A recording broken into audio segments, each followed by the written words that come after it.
Greetings, children of the screen. Your friendly neighborhood nerd scum here once again. And alright, guys, this week, after much waiting, Doomsday Clock number 4 finally hit the shelves. So we're going to take a few minutes to talk about it today. So, as we discovered when we went and picked up our copies yesterday, Doomsday Clock number 4 is a dedicated issue to the backstory of Rorschach 2, who we now know definitively to be Robbie Long, the son of Malcolm Long, the psychiatrist from Watchmen. And what we see is him during the events of the attack that was launched by Ozymandias, where the creatures came out, and he survived that, but none of his family did. And then he was put in a mental asylum where he met the original Mothman, who they kind of go on a very golden age in mental asylum transformation story of Robbie into Rorschach. And at the same time, we're also cutting back to the modern day, where we see a psychiatrist at Arkham who, spoiler, turns out to be Batman trying to get information, interviewing Robbie, and it really going nowhere. Then at the end of this issue, we see the reintroduction of Saturn Girl, and get the implication that her and Robbie are going to escape from Arkham, as we saw Mothman and Robbie escape from the mental asylum earlier. And that's just like a brief rundown of the general plot. I do highly suggest you guys go and pick up this issue and read it. It was a solid comic book. Now, having said that, this is definitely going to be one of those topics where it's very much from my perspective. This is obviously my opinion, okay? And obviously, I have my own biases. I have the things that I really prefer in terms of storytelling, and all this is just about personal taste. However, for me, this whole issue, while very well written, the artwork is beautiful, like the development of Robbie Long into the metamorphosis of him, into this kind of vengeance-laden character, that really all works. It's well done. The problem in this issue is that none of this equals Rorschach. Robbie, as he's introduced as a character who's kind of like isolated, but like not a bad kid, a good kid, you know, for the most part. His dad is the guy who is, you know, interviewing and becoming obsessed with Walter Kovacs, but at that time Robbie is already in college, so it's not really going to be affecting him all that much, although his dad's on TV, and we do see how it kind of affects him a little bit. And then, like, once he gets, you know, after everything happens, after the attack happens, he gets put in the mental asylum. And again, because, like, basically the idea being he saw the creature. He survived it, but he saw, and because the creature from the original Watchmen is very kind of Cthulhu or Lovecraftian in terms of it being so far beyond the human comprehension that the human mind's reaction to seeing it would be to go insane. Like, that works really well. Robbie gets put into the mental asylum where he meets Mothman, and then, like I said, we get like this very like golden silver age, like vigilante superhero training montage inside the hospital. And again, just like Robbie learns to view things differently, and like it's spurred on by Mothman escaping several times and bringing him back things that belong to his father, including his notes on Walter Kovacs' Rorschach. However, there's still a big issue here. Okay, Robbie doesn't get Rorschach's journal until after he has already taken on the mantle of Rorschach. Which means he has no reason, he doesn't know that Rorschach in the end sacrificed himself for the truth. Or Rorschach let himself die so that the lie could persist. He doesn't know that aspect of Rorschach. All he knows is what his father has written in his notes. And if we're actually going by the character Rorschach depicted in Watchmen, that guy is not a sympathetic character.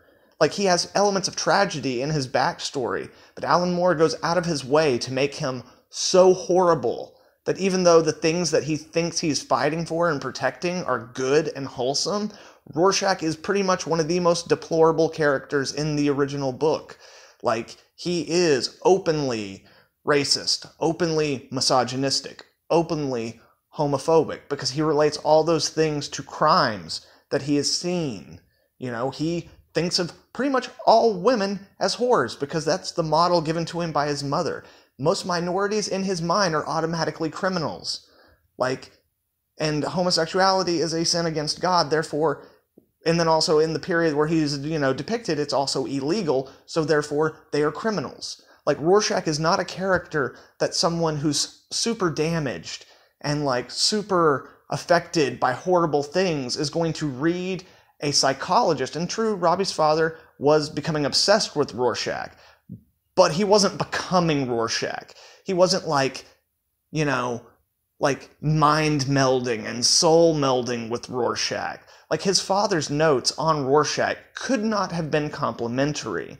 And the only thing I can think is that they're trying to make a connection with the fact that his father maybe seemingly cared more about the case with Rorschach than about him, and he's like projecting that longing and missing of his father onto it. But at the end of the day, like, that psychological development, while it does create a metamorphosis into a different character, does not create Rorschach, and it doesn't create this guy acting the way that we've seen him act in the previous issues. You also have the issue of the final thing that he's given by Mothman is Rorschach's mask, which his father wouldn't have had in his belongings. So where did the mask come from? I don't know. But at the end of the day, it's very clear the point of building the character in this manner. Rorschach is extremely popular. Not only is he dead, but as I said before, he's a completely deplorable character.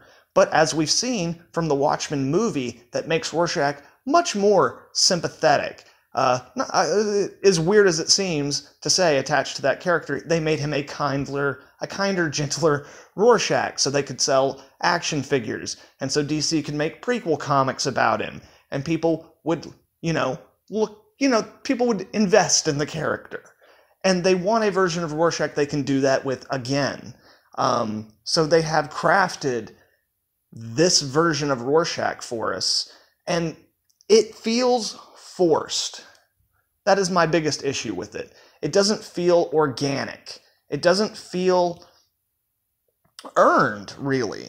Robbie isn't a character that was given any kind of note in Watchmen because he didn't really exist. This is a character created within the spaces in between the pages of Watchmen, which is fine for the most part.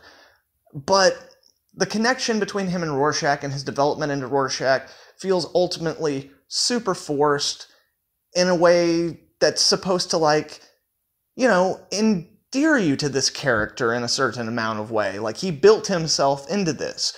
But Rorschach's not something you should be building yourself into. Not to mention the fact that,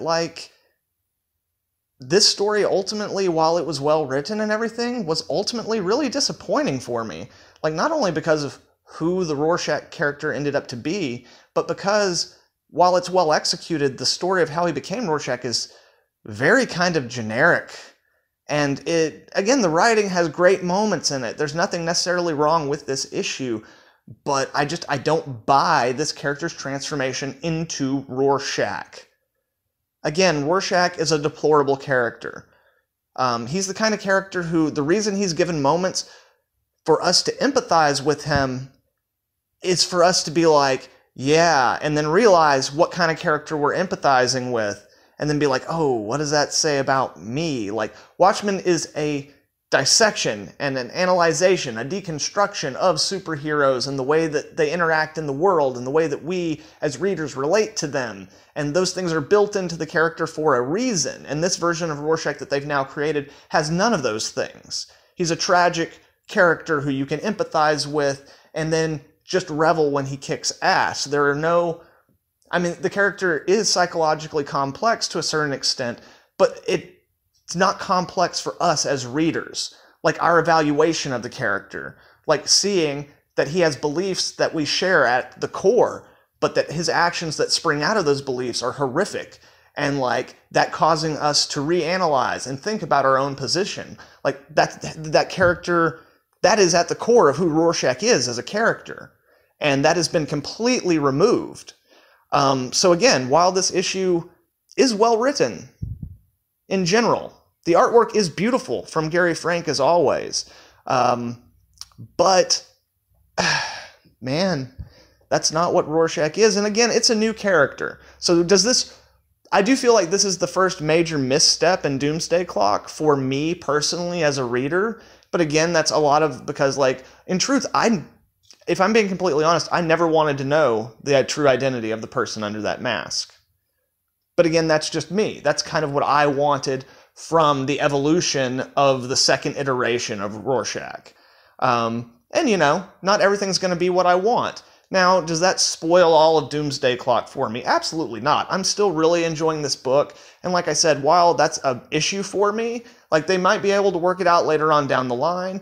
And I really like Jeff Johns. I really like Gary Frank. I'm definitely going to keep reading this issue. And I'd still definitely recommend you go out and pick up this issue, because it might work for you really, really well. This is my personal taste. It's about what I enjoy out of storytelling and what I can buy into based on the information given. So yeah, definitely go and pick up Doomsday Clock number 4. It is well worth the read, even if, like me, there are little things in it that don't really work for you. And I'm still really excited for the next issue. But you know what, guys? Like I said, that's just my opinion. Let me know what you think down in the comments below. And if you like this video, please leave a like and share it with some friends. That's more important now than ever, with everything that YouTube's changing up on us small YouTubers. And if you're not subscribed, then definitely subscribe and hit that little bell so you can check out all the dope content I'll have coming out in the future. Thank you very much for your time, guys. Hope you all have a good one.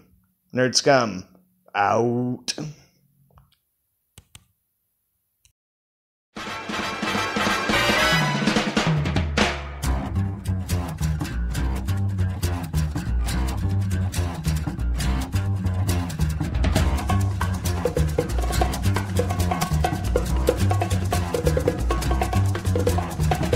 I think it's time to blow this scene, get everybody in the stuff together.